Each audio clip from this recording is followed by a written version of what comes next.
The rain poured mercilessly that night, drumming against the cold asphalt and washing the city streets in silver reflections of blurred neon lights.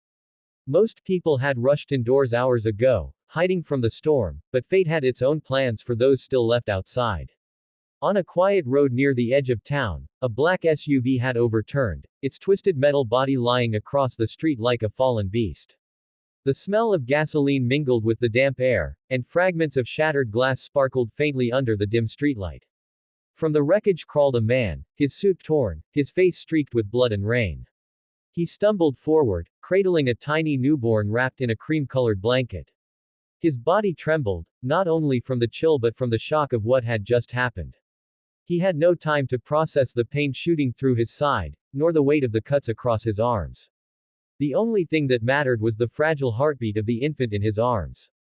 The man sank to the wet pavement, his back pressed against the wreck of the SUV. He tightened his grip around the baby as if his arms alone could shield it from the chaos of the world. His breaths came ragged, his lips muttering silent prayers. He had promised his wife only moments before the crash, that no matter what happened, he would protect their child. That promise was now all that kept him conscious. Through the curtain of rain appeared a small figure, no more than 5 or 6 years old. The child wore a bright yellow raincoat, its fabric soaked through and clinging to tiny shoulders. Brown hair, wet and plastered to the forehead, dripped water down a pale face. Big eyes stared at the scene before them, first at the overturned car, then at the wounded man, and finally at the baby who whimpered softly against the storm. The man lifted his gaze, meeting the child's eyes. His voice was hoarse, almost drowned by the rain. "Please, help me," he whispered. The child's instinct was to run for safety, to escape this frightening scene.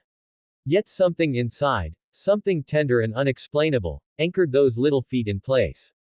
The child stepped closer, hesitating but refusing to turn away. In those moments, innocence met tragedy, and courage was born in the most unexpected of hearts.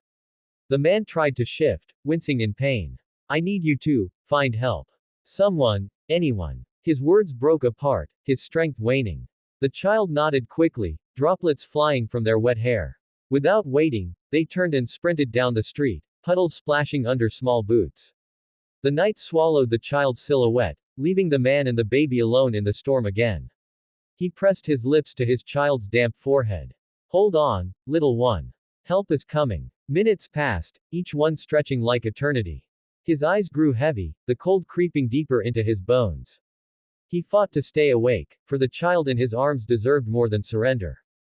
Just when darkness threatened to pull him under, faint footsteps echoed against the wet ground. The child had returned, not alone, but leading an older woman who clutched an umbrella in one hand and a phone in the other.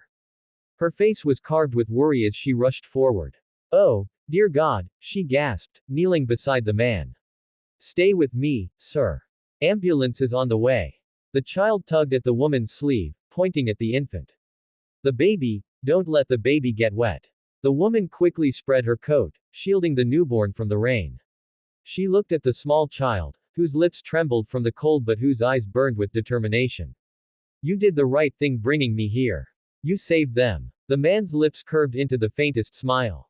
Relief washed over him, not for himself, but for the fragile life he carried. He could finally let go, knowing someone would care when he could not. His strength faded, his body slumping against the wreck, but his arms never loosened around the infant until the woman gently pried the baby free. The wail of sirens broke through the storm. Red and blue lights painted the wet street as paramedics rushed in. They lifted the man onto a stretcher, secured the baby in careful hands, and guided the woman and the child to safety under the flashing lights. Hours later, in the warmth of the hospital, the newborn lay peacefully in an incubator, safe and dry. The man, though battered and broken, was alive, his injuries grave but not beyond healing. The woman who had come to help stayed by their side, refusing to leave two strangers who had stumbled into her life by fate. And the little child in the yellow raincoat.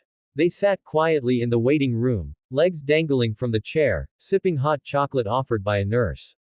Despite the fear they had endured, their hearts swelled with something new, something powerful. They had been part of saving a life. They had chosen kindness over fear. Days turned into weeks. The man recovered slowly, often waking to see the same child visiting with the older woman. Though weak, He would smile, his gratitude unspoken yet deeply felt.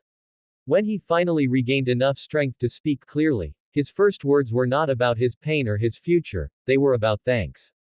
You saved my baby, he told the child, voice thick with emotion. And in doing so, you saved me too. The child didn't know how to respond. They simply nodded, cheeks flushing, as if kindness was nothing extraordinary, but just what one should do. The city soon forgot about the accident, as cities always do. But the bond formed on that stormy night lingered, etched into the lives of those touched by it. The woman, once a stranger, became a guardian figure to the man and his child, often bringing the little hero in the yellow raincoat along. Together, they built a circle of care, bound not by blood but by humanity. Years later, the child, now older, would remember that night vividly.